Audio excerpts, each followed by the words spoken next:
कर्म में, मोक्ष भी में।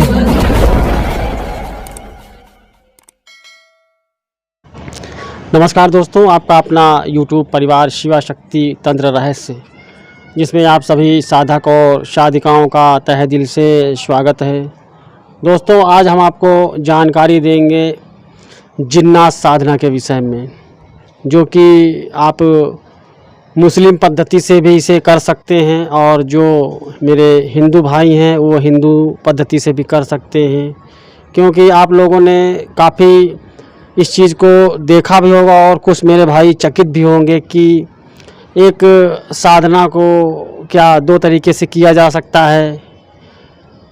तो मैं आप लोगों को ये बताने का मैं प्रयास करता हूँ कि एक ही शक्ति के कई प्रकार के मंत्र होते हैं और हर धर्म में अलग अलग किस्म के विधान और अलग अलग किस्म के मंत्र पाए जाते हैं। और कोई कोई शक्ति तो ऐसी है कि शक्ति वही होती है लेकिन उसका नाम धर्म के हिसाब से परिवर्तित होता है। तो ऐसे में आप जिस विधान को आपका वस्ताज सिखाता है, आप उस विधान से आप वह साधना कर सकते हैं। जिसमें से कुछ अमल ऐसे होते हैं मुस्लिम पद्धति के जो कि बहुत ही कम समय में सिद्ध होने वाले होते हैं। जिसमें से कुछ अमल जिन्नात के होते हैं और कुछ अमल जिन के होते हैं।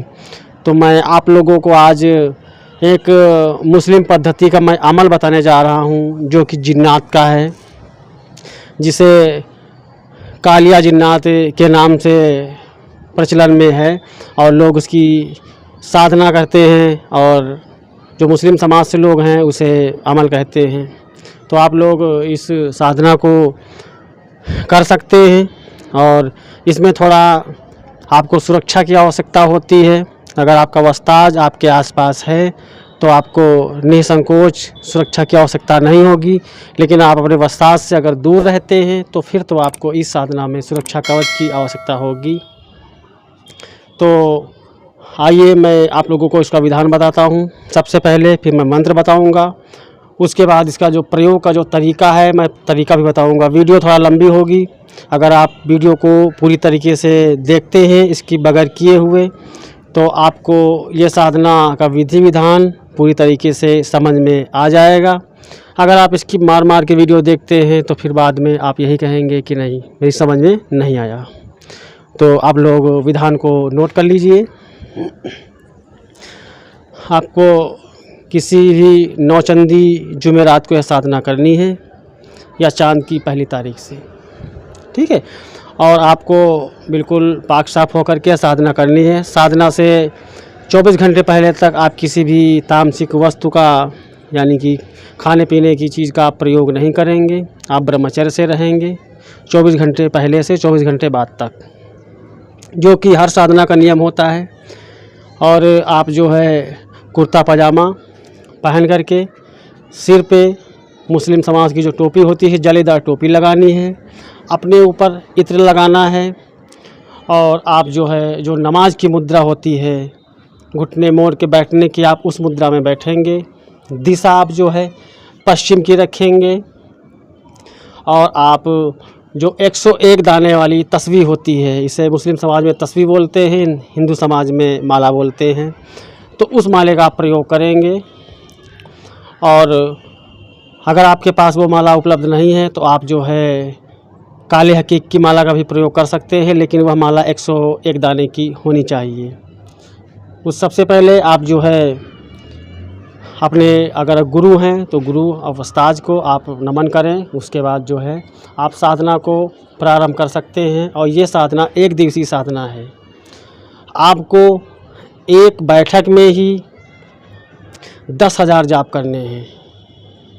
एक बैठक में ही 10,000 जाप करने हैं। ये साधना रात्रि काल में की जाएगी। रात के 9 बजे के बाद इस साधना का आप प्रयोग कर सकते हैं। अपने साथ आप जो है पीने योग्य पानी लेके रखें। अगर आपके प्यास लगती है तो आप पानी पिए, पानी पी सकते हैं, लेकिन आप साधना से उठ नहीं सकते हैं। अगर आप साधना से उठते हैं तो आपकी साधना खंडित मानी जाएगी, जो आपका अमल है वो टूट जाएगा, फिर सफल नहीं होगा। इसमें जिन्नात का प्रत्यक्षीकरण होता है और अगर किसी कारणवश जिन्नात की उपस्थिति नहीं होती है, प्रत्यक्ष नहीं होता है, तो फिर भी आपका जो मंत्र है वो पूरी तरीके से कार्य करेगा। आप किसी प्रकार से इसका प्रयोग कर सकते हैं। मारण को छोड़ करके आप इसका किसी प्रकार से आप प्रयोग कर सकते हैं। और आप किसी का बैठे बैठे, किसी भी दूर दराज के व्यक्ति का आप यहीं से बैठे बैठे आप झाड़ा लगा सकते हैं। किसी के विषय में अगर कोई चीज़ जानना चाहते हैं तो उसकी भी जानकारी आपको पता लगेगी। और अगर आप इसी अमल और मंत्र के माध्यम से आप अगर किसी का उतारा करते हैं, कैसी भी चीज़ हो, बहुत ही आसानी से वो वहाँ से हट जाती है, उतर जाती है।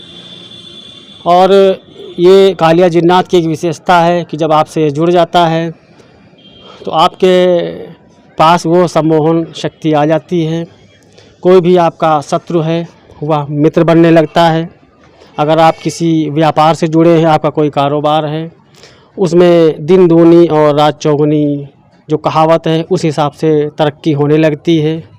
अगर किसी ने आपके ऊपर कोई प्रयोग किया है तो जिन्नात जो है आपको पहले ही इसकी सूचना दे देता है और उस शक्ति को निष्क्रिय भी कर देता है। आप किसी भी व्यक्ति अगर आपके पास आता है तो आप उसके जो एनर्जी, निगेटिव एनर्जी है, उसे आप हटा सकते हैं। और अगर किसी की हाज़िरी बुलानी है तो वो भी आप बुला सकते हैं।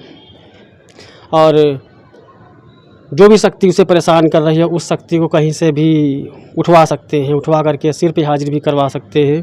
इसमें जिन्नात में ये काबिलियत पाई जाती है।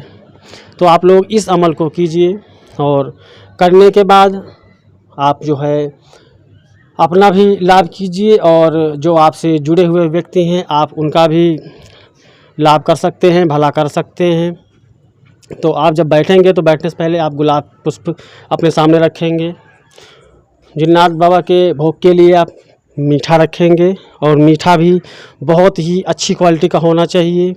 और एक जो है ये कह लो कि जिसे कुल्हड़ बोलते हैं, जैसे लोग लस्सी वगैरह में कुल्हड़ इस्तेमाल करते हैं, इस टाइप के कुल्हड़ में आप अपने हाथों से खीर बना के रखेंगे बाबा के भोग के लिए। और आप अगरबत्ती का प्रयोग करेंगे। अगरबत्ती गुलाब वाली होनी चाहिए, धूप बत्ती का आप प्रयोग नहीं करेंगे। सामने गुलाब इत्र रखेंगे। और एक औषधि आती है जिसे बोलते हैं वच, मीठी वच, आप इसका प्रयोग करेंगे। सामने मीठी वच, कापूर, हरी वाली इलायची जो पान में खाई जाती है, लौंग, 5 प्रकार के मेवा, आप इन सब वस्तुओं को अपने समक्ष रखेंगे अपने अमल के वहाँ पे। और जब आपका अमल पूरा हो जाए तो आप इन सभी वस्तुओं को आप किसी बहते हुए शुद्ध जल में प्रवाहित कर दें।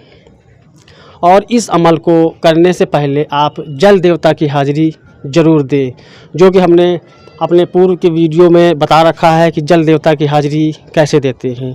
तो आप अगर हमारे चैनल पे पहली बार हैं तो कृपया आप उस वीडियो को जा कर के आप देख सकते हैं कि जल की हाज़िरी कैसे देते हैं। तो आप उसके बाद जब आपका अमल पूरा हो जाएगा तो इसको आप बहुत ही आसानी से प्रयोग कर सकते हैं। तो आप जो है जो ये अमल का जो मंत्र है आप नोट कर लीजिए। और मंत्र आप जो है बहुत ही आसानी से सिद्ध कर सकते हैं। मंत्र इस प्रकार है, ओम क्रीम कालिया जिन्नात मम सिद्धम हुम फट। इस मंत्र को आप नोट कर लीजिए। उसके बाद इसका आप प्रयोग कीजिए। और इसमें जिन्नात प्रत्यक्ष होता है। और अगर आपका वस्ताज आपके साथ नहीं है तो आप सुरक्षा कवच का प्रयोग हर हाल में करेंगे।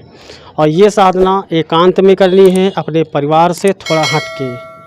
आपका जो स्थान है ऐसी जगह हो जहाँ पर आपके परिवार के किसी भी बच्चों का या परिवार के सदस्य का उस रूम के अंदर आना जाना ना हो। अगर आना जाना होता है तो उन व्यक्तियों को इस साधना से संबंधित हानि हो सकती है। तो आप इस चीज़ का विशेष ध्यान रखें। नमस्कार दोस्तों।